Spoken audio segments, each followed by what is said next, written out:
Les rideaux sont tirés. Il faut de l'ombre à la scène. Plus d'ombre encore. Une obscurité dense et absolue. Un néant tissé de ténèbres où toute chose est abolie, s'efface dans l'indistinction.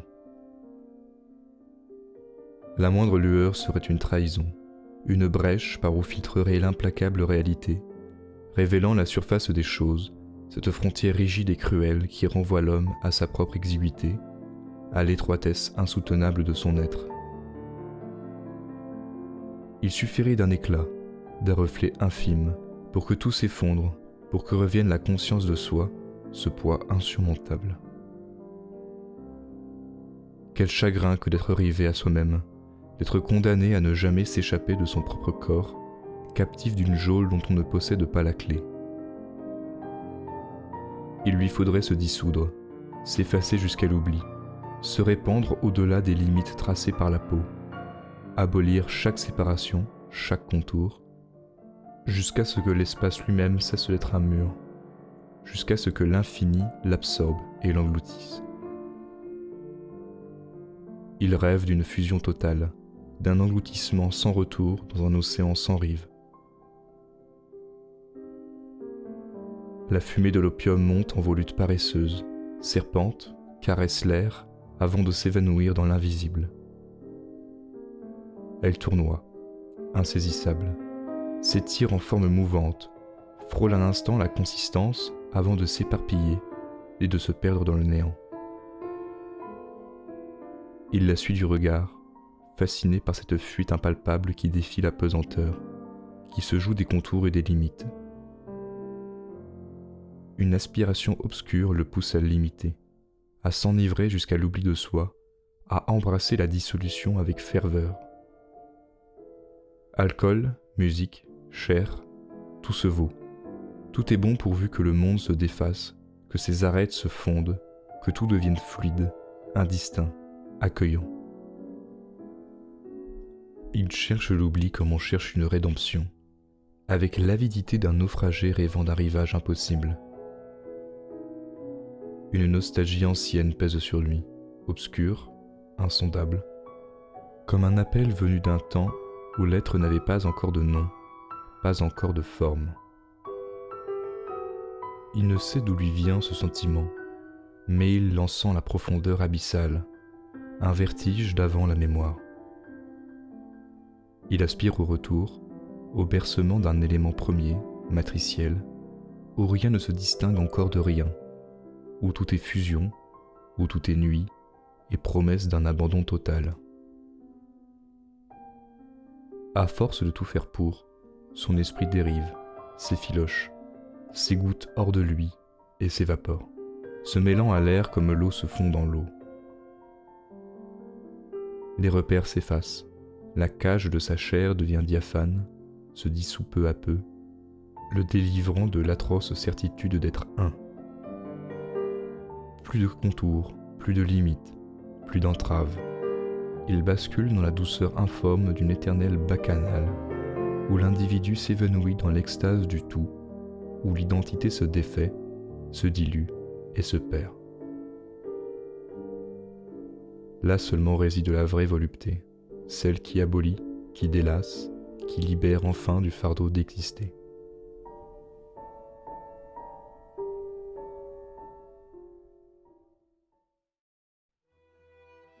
Dans la naissance de la tragédie, Nietzsche théorise l'existence de deux pulsions fondamentales qui structurent l'expérience humaine. La première, l'apollinien, est placée sous le signe d'Apollon, dieu de la lumière, de l'harmonie et de l'ordre.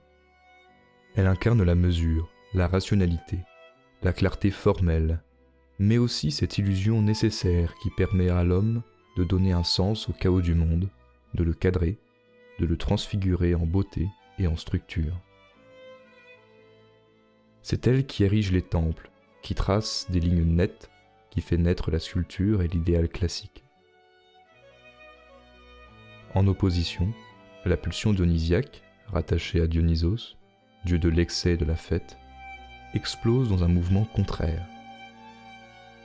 Elle est ivresse et débordement, fusion avec l'énergie primordiale, chaos incandescent où s'effondrent les frontières entre l'individu et l'univers.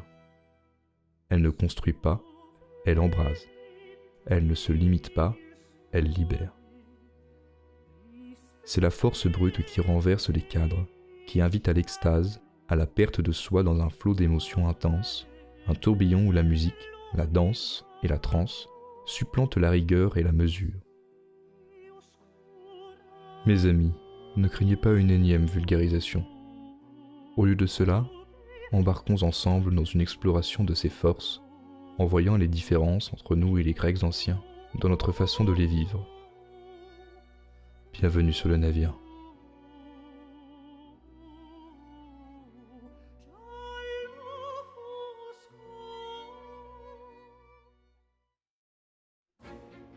L'âge archaïque fut brutal et chaotique, rythmé par les guerres, tragédie de l'existence. L'absence du confort moderne et de lois unificatrices participait aussi à faire du monde un espace profondément dionysiaque, un théâtre de sentiments exacerbés et de vitalité. La nature elle-même, indomptée, offrait un spectacle grandiose et menaçant où l'homme devait sans cesse lutter, s'adapter, survivre. C'est peut-être en réaction à ce désordre que les Grecs se tournèrent vers Apollon, cherchant à structurer l'existence par un art grandiose, à ériger des frontières protectrices, à définir chaque chose et à opposer la sage mesure à l'hubris. Dans la pierre des temples et la rigueur des règles, il sculptait une forme d'éternité face à un extérieur en perpétuel changement. À l'inverse des Grecs, nous évoluons dans un univers dominé par l'ordre, où chaque concept est soigneusement rangé dans des cases dorées, où le confort règne en maître, dispensant l'illusion d'une solidité inébranlable. Derrière l'écran tonitruant de nos télévisions, les grandes tragédies semblent lointaines, presque irréelles, réduites à des statistiques froides et à des récits édulcorés. La douleur, la perte, la grandeur et la chute ont été domestiquées, réduites à des simulacres, anesthésiées par la distance et le flot incessant d'images spectaculaires qui transforment le drame en divertissement et l'horreur en banalité.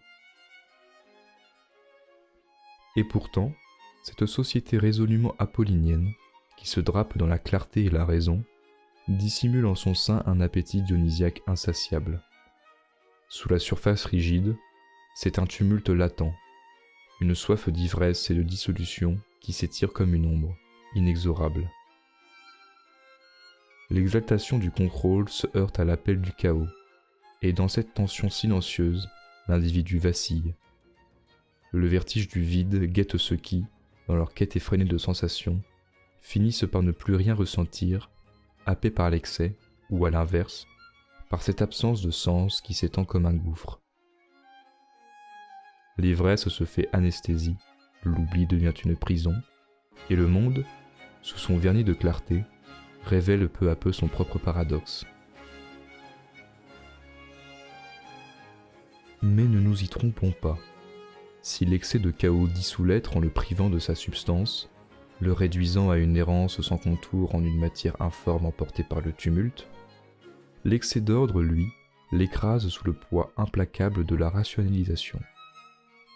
Chaque parcelle de spontanéité s'y trouve étouffée, chaque pulsation vitale corsetée dans des cadres rigides, jusqu'à ce que l'individu ne soit plus qu'un rouage silencieux d'un mécanisme qui le dépasse. Deux chemins, en apparence opposés, mais menant à une même extinction, l'un par la dissolution, l'autre par l'étouffement. Ainsi s'écrit le destin de celui qui se laisse enfermer dans l'une ou l'autre de ses pulsions, sans jamais trouver l'équilibre fragile qui seul permet d'exister pleinement. Pourquoi, chez les Grecs, ces forces magnifiaient-elles la vie, alors qu'aujourd'hui, elles semblent mener à sa négation? D'abord, elles sont devenues omniprésentes, mais sous des formes caricaturales. Rares sont les êtres équilibrés. D'un côté, les jouisseurs en quête d'oubli et de fusion, de l'autre, les adeptes du développement personnel, obsédés par la productivité et la surface des choses. La tension créatrice entre Apollon et Dionysos s'est muée en une oscillation stérile entre excès et rigidité, entre évasion et contrôle. Ces tendances nous éloignent de la vie, soit en la fuyant dans un oubli constant, noyé dans l'ivresse de l'instant et la dispersion, soit en cherchant à la figer dans une perfection illusoire, un ordre rigide qui finit par étouffer toute spontanéité. Regardez autour de vous, observez les lieux où ces forces s'incarnent. Apollon s'exprime à travers la technologie qui discipline le réel, la bureaucratie qui structure chaque détail de l'existence, les normes qui standardisent jusqu'à l'intime, le culte de l'image qui impose ses canons glacés. Dionysos, lui, se manifeste dans l'explosion des festivités, dans une politique et une culture où l'émotion a pris le pas sur la raison, où l'instant prime sur la mémoire.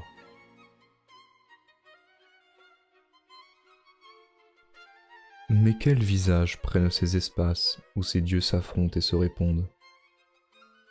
Des boîtes de nuit sordides, où l'excès se transforme en lassitude, des gratte-ciel de verre et d'acier, lisses et impersonnels, où l'on ne perçoit que l'absence d'âme, des blocs de béton indifférents, qui n'accueillent ni le regard ni le rêve. Où est passée la splendeur des colonnes antiques, ces architectures qui portaient le ciel et donnaient au monde une respiration sacrée? Où est la nature, étouffée sous l'asphalte, reléguée à quelques parcs encadrés comme des réserves artificielles? Où sont les lieux modernes où la grâce ose encore s'exposer au monde? Ce qui a changé, ce n'est pas l'homme, mais l'effacement progressif de la beauté, cette force unificatrice qui, jadis, liait même les âmes les plus égarées à l'existence. Le beau dionysiaque était celui qui échappait au contrôle humain, qui jaillissait de la nature, du chaos fécond, de l'élan vital irrépressible. Le beau apollinien, en revanche, était celui que l'homme façonnait, qui naissait de sa main, de son désir d'ordre et de transcendance. La splendeur n'est pas un simple ornement, ni une simple affaire d'esthétique. Elle est un lien profond, un fil invisible et essentiel qui rattache l'être à la vie, qui ancre notre présent dans quelque chose de plus vaste que nous-mêmes. Elle est la respiration du monde, le chant silencieux qui, par-delà l'opposition du désordre de la structure, murmure l'existence d'un équilibre oublié, d'une harmonie cachée que nous avons laissé s'effacer.